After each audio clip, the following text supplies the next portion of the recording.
ರಾಮ ರಾಮ ರಾಮ ಸೀತಾ ರಾಮ ಎನ್ನಿರೋ ರಾಮ ರಾಮ ರಾಮ ಸೀತಾ ರಾಮ ಎನ್ನಿರೋ ಅಮರಪತಿಯ ದಿವ್ಯನಾಮ ಅಮರಪತಿಯ ದಿವ್ಯನಾಮ ಅಂದು ಒದಗದೋ ರಾಮ ರಾಮ ರಾಮ ಸೀತಾ ರಾಮ ಎನ್ನಿರೋ ಅಮರಪತಿಯ ದಿವ್ಯನಾಮ ಅಂದು ಒದಗದೋ ರಾಮ ರಾಮ ರಾಮ ಸೀತಾ ರಾಮ ಎನ್ನಿರೋ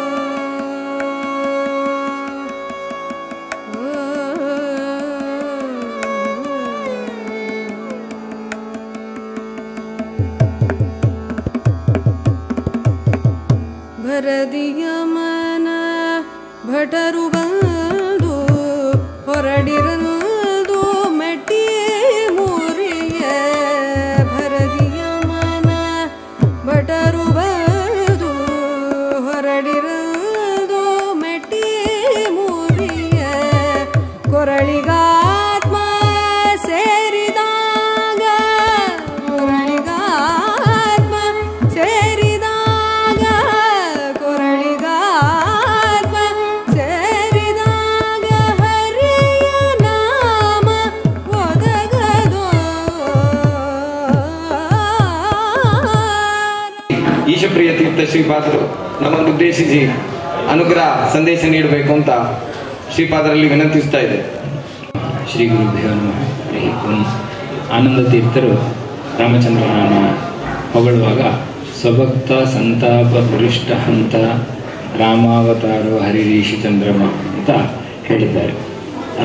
ರಾಮನ ಅವತಾರ ಯಾಕೆ ಆಯಿತು ಅಂತ ಹೇಳಿದ್ರೆ ಸ್ವಭಕ್ತ ಸಂತಾಪ ದುರಿಷ್ಟ ಹಂತ. ಕನ್ನಡದಲ್ಲೇ ಸುಲಭವಾಗಿ ಅರ್ಥ ಆಗ್ತದೆ.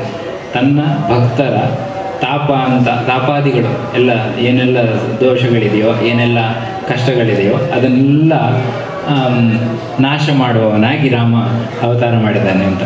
ಹಾಗಾಗಿ ರಾಮ ಆ ಕಾಲದಲ್ಲಿ ಅವತಾರ ಮಾಡಿ ಆ ಜನರನ್ನು ಅಷ್ಟೇ ಶುದ್ಧಗೊಳಿಸಿದ್ದಲ್ಲ, ಪ್ರತಿ ಈ ಕಾಲದ ಜನರಿಗೂ ಕೂಡ ರಾಮನನ್ನು ನೆನೆದವರ ಮನದಲ್ಲಿ ಮತ್ತು ಶರೀರದಲ್ಲಿ ಅವನ ಅವತಾರ ಆಗ್ತದೆ, ಆ ದುರಿತಗಳೆಲ್ಲ ನಿವಾರಣೆ ಆಗ್ತದೆ ಅಂತ.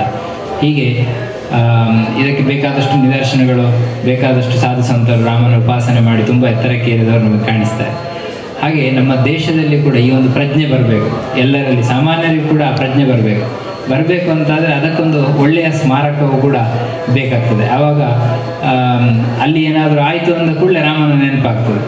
ಹಾಗೆ ಅಂತಹ ಒಂದು ಒಳ್ಳೆಯ ಭವ್ಯ ಸ್ಮಾರಕ ಹಿಂದೆ ಇದ್ದದ್ದೇ ಅದು ಇವತ್ತು ಪುನರ್ ನಿರ್ಮಾಣಗೊಳ್ತಾ ಇದೆ. ಭವಿಷ್ಯದ ಭಾರತದಲ್ಲಿ ರಾಮನ ಏನು ಆದರ್ಶಗಳನ್ನು ಇಟ್ಟುಕೊಂಡು ಆಡಳಿತ ಮಾಡುವಂಥ ಒಂದು ಸ್ಫೂರ್ತಿ ಅದರಿಂದ ಸಿಗ್ತದೆ. ಹಾಗಾಗಿ ಇಡೀ ಭಾರತಕ್ಕೆ ಒಂದು ಶುಭ ದಿನ ಇವತ್ತು, ಮತ್ತು ಇಂತಹ ಶುಭ ದಿನಗಳು ನಿರಂತರವಾಗಿ ಬರಲಿ ಅನ್ನುವ ಪ್ರಾರ್ಥನೆಯನ್ನು ಈ ಸಂದರ್ಭದಲ್ಲಿ ನಾವೆಲ್ಲರೂ ಸೇರಿ ಮಾಡೋಣ. ಆ ರಾಮ ಮಂದಿರ ಏನು ನಿರ್ಮಾಣ ಆಗ್ತಾ ಇದೆ ಅದು ಭಾರತದ ಒಂದು ಹೆಮ್ಮೆಯ ಪ್ರತೀಕವಾಗಿ ಹೊರಹೊಮ್ಮಬೇಕು. ಹೊರಹೊಮ್ಮಲಿಕ್ಕೆ ಎಷ್ಟೋ ಜನರ ಸಹಕಾರ ಇದೆ, ಎಷ್ಟೋ ಜನರ ಬಲಿದಾನಗಳಿದೆ. ಅದನ್ನೆಲ್ಲ ನಾವು ಇವತ್ತು ನೆನಪು ಮಾಡ್ಕೊಳ್ಬೇಕು. ನಮಗೆ ಸುಲಭದಲ್ಲಿ ಈ ಪುಣ್ಯ ಕಾಲ ಸಿಕ್ಕಿಬಿಟ್ಟಿದೆ, ಆದರೆ ಇದರ ಹಿಂದೆ ತುಂಬ ಸಾಧಕರು ಕೆಲಸ ಮಾಡಿದ್ದಾರೆ. ನಮ್ಮ ಹಿರಿಯ ಯತಿಗಳು ಪರಮಗುರುಗಳಾದ ವಿವಿಧೇಶ ತೀರ್ಥರು ಕೂಡ ಅದರಲ್ಲೊಬ್ಬರು ಪಾಲ್ಗೊಂಡವರು. ಅದೇ ರೀತಿ ವಿದ್ಯಾಮಾನ್ಯ ತೀರ್ಥರು, ನಮ್ಮ ವಿಶ್ವೇಶ ತೀರ್ಥರು, ಇವರೆಲ್ಲರೂ ಕೂಡ ಪಾಲ್ಗೊಂಡವರು.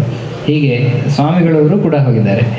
ವಿಶ್ವಪ್ರಿಯ ತೀರ್ಥರು ಕೂಡ ಆ ಚಟುವಟಿಕೆಯಲ್ಲಿ ಪಾಲ್ಗೊಂಡವರಾಗಿದ್ದಾರೆ. ಹೀಗೆ ಅವರೆಲ್ಲರ ಆ ಕಾಲದ ಒಂದು ಏನು ಹೋರಾಟ ಇದೆ, ಆನಂತರ ಬೇರೆ ಬೇರೆ ಜನರ ಬಲಿದಾನಗಳಿದೆ, ಅದು ಇವತ್ತು ನಮಗೆ ಇಂತಹ ಒಳ್ಳೆಯ ಒಂದು ಫಲವನ್ನು ತಂದುಕೊಟ್ಟಿದೆ.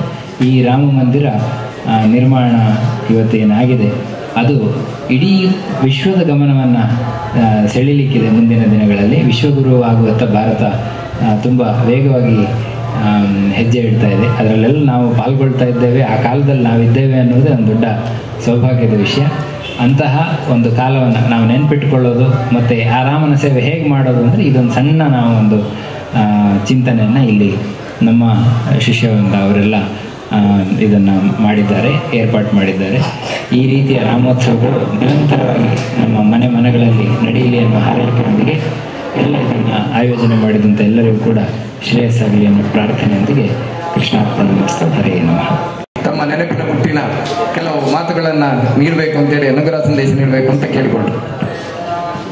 ಹರೇ ರಾಮ ರಾಮ ರಾಮ ಹರೇ ಹರೇ, ಹರೇ ಕೃಷ್ಣ ಕೃಷ್ಣ ಕೃಷ್ಣ ಹರೇ ಹರೇ.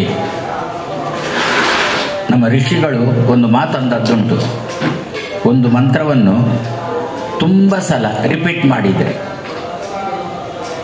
ಲಕ್ಷಗಟ್ಟಲೆ ಶ್ರೀರಾಮಾಯ ನಮಃ, ಶ್ರೀರಾಮಾಯ ನಮಃ, ಶ್ರೀರಾಮಾಯ ನಮಃ, ಶ್ರೀಕೃಷ್ಣಾಯ ನಮಃ, ಶ್ರೀಕೃಷ್ಣಾಯ ನಮಃ ಅಂತ ಹೀಗೆ ಲಕ್ಷಗಟ್ಟಲೆಯೋ ಕೋಟಿಗಟ್ಟಲೆಯೋ ಅದನ್ನು ಆವೃತ್ತಿ ಮಾಡಿದರೆ, ರಿಪೀಟ್ ಮಾಡಿದರೆ ಅಂತಹ ವ್ಯಕ್ತಿ ಮತ್ತೆ ಅವು ಏನು ಹೇಳಿದ್ರು ಅದು ಆಗುತ್ತೆ ಅಂತ ಹಿರಿಯರ ಮಾತು.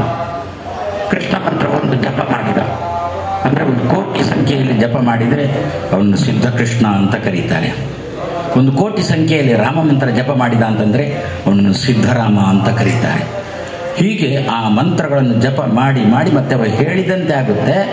ಅದಕ್ಕೆ ಉದಾಹರಣೆ ಇದೆ, ರಾಮ ಮಂದಿರದ ನಿರ್ಮಾಣನೇ ಉದಾಹರಣೆ. ಯಾಕೆ ಅಂತಂದರೆ ಆ 500 ವರ್ಷದಿಂದ 100 ಕೋಟಿ ಜನ ಭಾರತೀಯರು ಹಿಂದೂಗಳು ಮಂದಿರವಲ್ಲೇ ಕಟ್ಟುವೆವು, ಮಂದಿರ ಅಲ್ಲೇ ಕಟ್ಟುವೆವು, ಮಂದಿರ ಅಲ್ಲೇ ಕಟ್ಟುವೆವು ಅಂತ ಹೀಗೆ ಅದನ್ನು ರಿಪೀಟ್ ಮಾಡಿ ಮಾಡಿ ಮಾಡಿ ಎಷ್ಟು ಕೋಟಿ ಆಗಿದೋ ಏನೋ ಅಷ್ಟು ಕೋಟಿ ಆದದರ ಫಲ ಈಗ ನಮ್ಮ ಕಣ್ಣ ಮುಂದೆ ತಯಾರಾಗಿ ನಿಂತಿದೆ, ರಾಮ ಮಂದಿರವಾಗಿ ನಿಂತಿದೆ.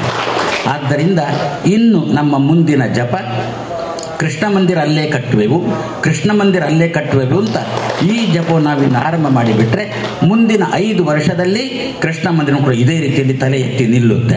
ಆದ್ದರಿಂದ ನಮ್ಮ ದೇಶ ಇನ್ನು ಮುಂದೆ ಏನಾಗಬೇಕು ಅಂತಂದರೆ, ಏನು ಆರಂಭದಲ್ಲಿತ್ತು ವಿಶ್ವಗುರು ಅಂತಿತ್ತು, ಪುನಃ ಅದನ್ನೇ ನಾವು ಜಪ ಮಾಡೋಣ.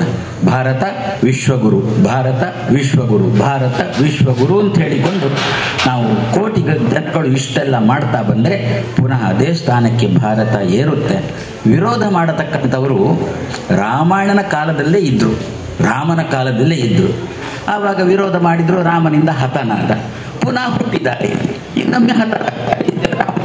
ನಿರ್ಮಾಣ ಆದಾಗ ವಿರೋಧಿಗಳು ಮತ್ತೊಮ್ಮೆ ಹತರಾಗ್ತಾರೆ. ನಮಗೇನೋ ರಜೆ ಇಲ್ಲ ಅಂತ, ನಮ್ಮ ಶಾಲೆ ಮಕ್ಕಳಿಗೆ ಕಚೇರಿಗೆ ರಜೆ ಇಲ್ಲ ಅಂತ. ಒಂದು ರೀತಿಯಲ್ಲಿ ಒಳ್ಳೆಯದಾಯಿತು. ರಜೆ ಇದ್ದಿದ್ರೆ ನಮ್ಮ ಮಕ್ಕಳು ಬೀದಿಯಲ್ಲಿ ತಿರುಗಾಡ್ತಾ ಇದ್ರು. ಈಗ ಏನಾಯಿತು, ಶಾಲೆಯಲ್ಲೆಲ್ಲ ಮಕ್ಕಳು ಸೇರಿದ್ದರಿಂದ ಅಧ್ಯಾಪಕರು ಕಂಪಲ್ಸರಿ ಮಕ್ಕಳನ್ನು ಕೂಡಿಸಿ ಅವುಗಳಿಂದ ರಾಮಮಂತ್ರ ಪೂಜೆಯೋ ಜಪವೋ ಈ ಕಥೆಯನ್ನು ಹೇಳೋಣದ್ರಿಂದ ಮತ್ತಷ್ಟು ಒಳ್ಳೆಯದಾಯಿತು. ಆದ್ದರಿಂದ ವಿರೋಧಿಗಳು ಏನು ಮಾಡಿದರೂ ಕೂಡ ದೇವರದನ್ನು ಅನುಕೂಲವಾಗಿ ಮಾಡಿಕೊಳ್ತಾನೆ. ಈ ಕ್ಷಣದಲ್ಲಿ ನಡೀತಾ ಉಂಟು.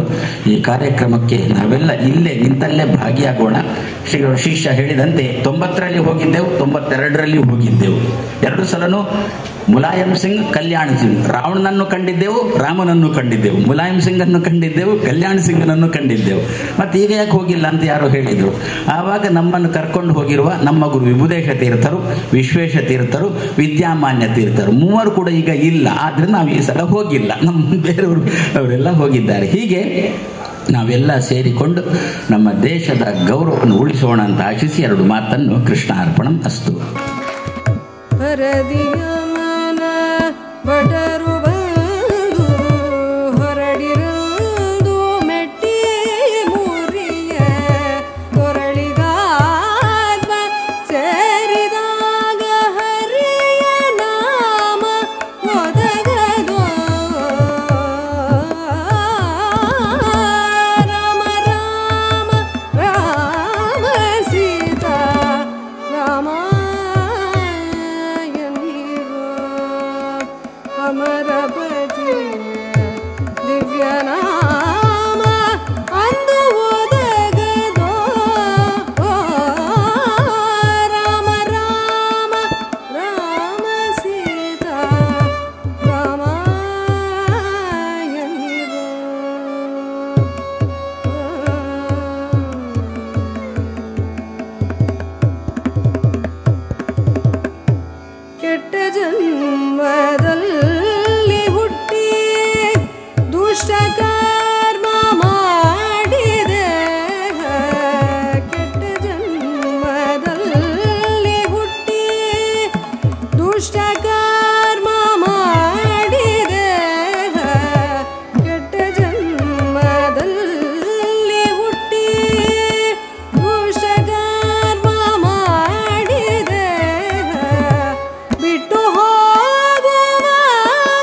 ಸೀತಾ